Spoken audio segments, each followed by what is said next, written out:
Welcome back to Movie Recaps. Today I will show you an action-adventure film from 2017, titled Furious. Spoilers ahead. Watch out and take care. In 1223, shortly after the Battle of the Khalkha River between the Mongols and various Rus principalities, a group of Russian men are traveling through the forest to hunt. Two of them have brought their children, Nastya, a girl that likes to play the flute, and Kolevrot, a boy that dreams of becoming a warrior and the prince's guard. Unfortunately, they're suddenly ambushed by a group of Mongolian soldiers led by Commander Kostovrol. After losing her flute, Nastya takes a horse to town to ask for help while Kolevrot stays back, trying to fight as well. All the Russian men are killed and Kolevrot grabs two swords to defend himself, but before he can do anything, Kostovrol throws bolas at his neck and knocks him out. 14 years later, an adult Kolevrot wakes up tied to a bed with no memories and freaks out. Older Nastya is used to this reaction and rushes to his side to explain everything. The Mongols had left him for dead, so Kolevrot got to survive. Now he's a foreman in the prince's guard. He's married to Nastya and they've had 2 children together. Hearing these words and walking around the house helps Kolevrot remember, but he doesn't even get to a breakfast before one of his soldiers, Karkan, comes to pick him up to go to the city walls. When they arrive there, Prince Yuri of Ryazan asks Kolevrot for his advice on what to do about the men on horses that are approaching the city. Because they can't see their flags yet, Kolevrot tells them to wait before attacking, and this turns out to be the smart thing to do. It's not the Mongols, it's another prince and his men that have come for the christening of Yuri's grandson. Afterward, Kolevrot takes over the training of the soldiers. Yuri's son Fedor arrives late because he was busy with the preparations for the christening of his son, of whom Kolevrot will be the godfather. Kolevrot asks him to show his skills and Fedor gladly takes the challenge, but he only ends up embarrassing himself and leaving. Once training is over, Kolevrot returns home with gifts for his family, a little hedgehog for his kids, and a new flute for his wife that he's carved himself. Nastya loves it and puts it in a box to keep it safe, but inside that box, Kolevrot finds dozens of flutes because he's carved one for her every day and keeps forgetting about it. Later, the christening ceremony is interrupted by a citizen announcing that the Mongols are coming. Everyone runs to hide, but Kolevrot stays with the baby until the priest is done with his blessing. After Yuri and his men notice the huge amount of soldiers the Mongols are bringing, they give orders to close the gates and not let anyone leave until they decide what to do. The prince holds a meeting to discuss the problem. Fedor thinks that their Russian warriors are better so they could defeat the Mongols even while outnumbered, while other advisors think they should pay tribute. This would leave the city poor, but at least they would survive. Yuri decides to buy time to see if they can ask neighboring cities for help, so he wants Fedor to take the best guards and go negotiate with the Mongols. Meanwhile, Kolevrot leaves the meeting in the middle of it to check the state of the city, where everyone is panicking and running to find shelter. He bumps into a medicine man called Zakar that begs Kolevrot to allow him to go out in exchange for potions, but Kolevrot reminds him that the city is surrounded and there's no escape. Afterward, he returns home only to find Yuri there with an order. Kolevrot must gather his men and go with Fedor to see the Mongols. Kolevrot doesn't think it's a good idea because of his memory issues, and Nastya agrees with him, breaking down into tears and begging the prince to reconsider. However, Kolevrot is the man Yuri trusts the most, so he doesn't change his mind. The soldiers gather near the gates to get going. Karkan is going as well, and since they'll need a translator, Kolevrot chooses Zakar to come too because he understands the Mongols' language.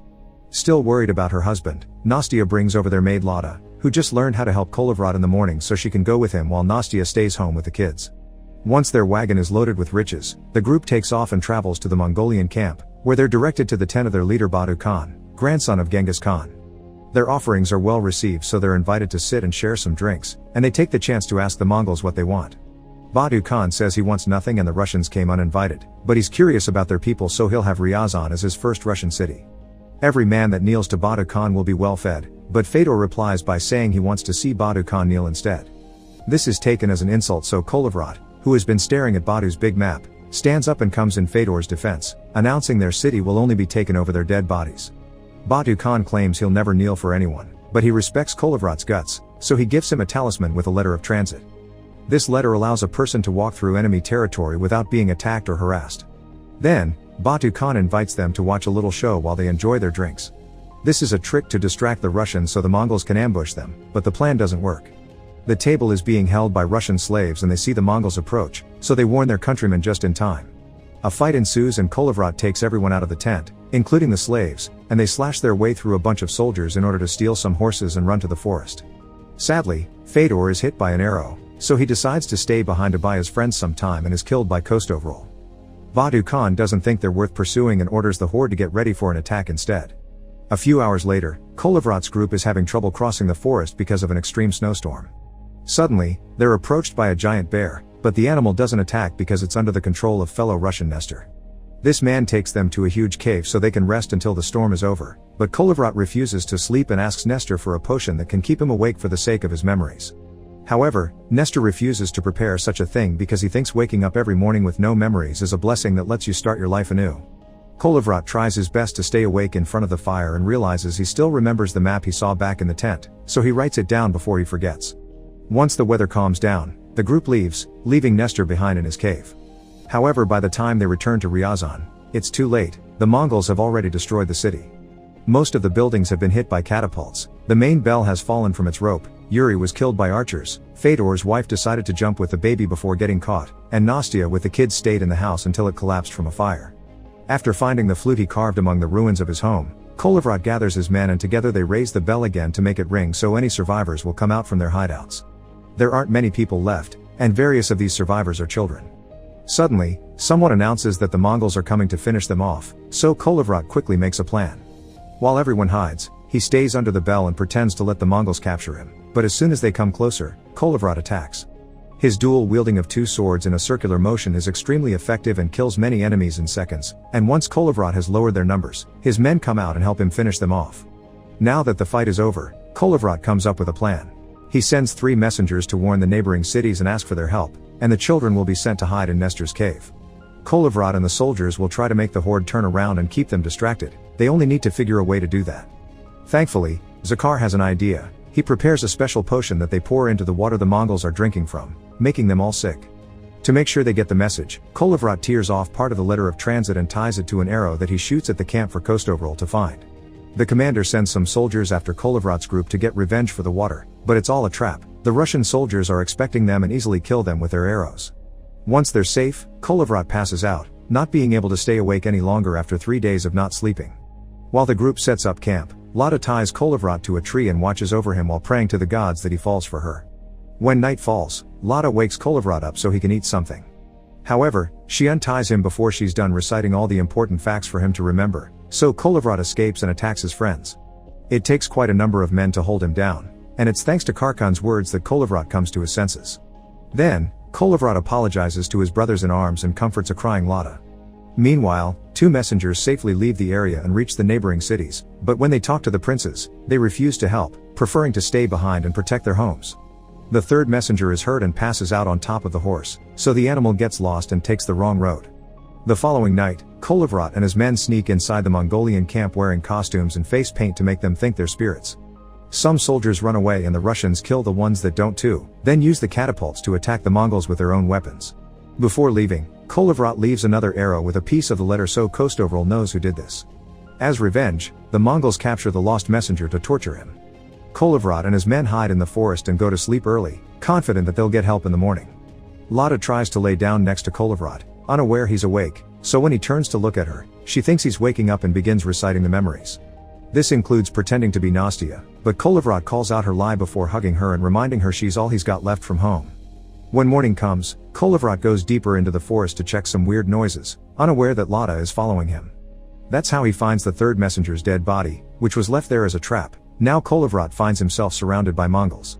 While Lada runs back to camp to ask for help, Kostovril watches with awe how Kolovrat fights all the soldiers on his own as a snowstorm begins blowing around him. The commander tries to stop him with his bolas like he did years ago, but this time, Kolovrat stops them with his sword. As the storm gets worse, Nestor and the bear arrive, killing a bunch of Mongols and scaring the survivors away. When the soldiers return to their camp, they tell terrifying stories of what they just saw. Kostovril hadn't believed the trick of the spirits, but now he's seen Kolovrat command a storm and a bear, he's starting to believe as well. Badu Khan is disappointed by his men for believing such things and orders his army to turn around, determined to find a way to prove there's nothing magical about this war. Back to the Russians, Nestor frees the bear and joins Kolovrat's army. He's also brought a few men with him from nearby villages. The group celebrates when Karkan returns with some good news. Just like they planned, the Mongols are turning around and following them instead of going after the other cities. There's only one problem left, the sleigh full of children Nestor had been taking care of in his cave. Following Zakhar's idea, Kolovrat decides that the group will stay behind and hold the line while Karkan takes Lada and the children to the river. There, they can host the sail on the sleigh and travel faster than any horse. This way, the survivors can rebuild a new Ryazan in the future. After the sleigh leaves, the men begin working on various traps and wait at the top of a hill for the Mongols to arrive.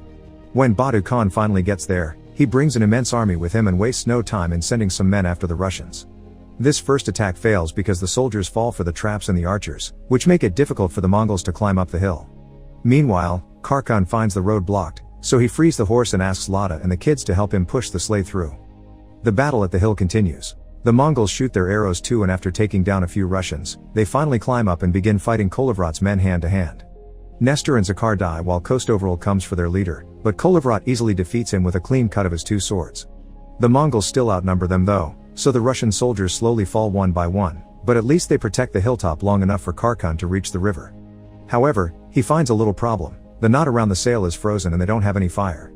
Lada makes the kids breathe over the frost, which frees the rope and allows them to release the sail, so now they can escape safely. With only a few men left, Kolovrat defeats the remaining Mongols at the top of the hill and puts up his flag. Badu Khan feels like they're being ridiculed and sends a messenger to find out what the Russians want, but Kolovrat gives him back the same words they received a few days ago: they want nothing and the Mongols came here uninvited. As a furious Badu Khan orders his men to fire the catapults, Kolovrat notices the sleigh sail at the river, celebrating the survivors have managed to escape right before he's knocked out by a rock. When he wakes up seconds later, Kolovrat has all his memories, but finds all his men dead. As a last honorable move, he goes down the hill, protecting himself from any attack by showing the talisman. Kolovrat falls to the ground and tells Badu Khan one day his people will have their revenge, then drops the talisman on the snow, asking the Mongolian leader to take it back. Badu Khan does as asked and Kolovrat smirks, pointing out he did make Badu Khan kneel for him after all before dying.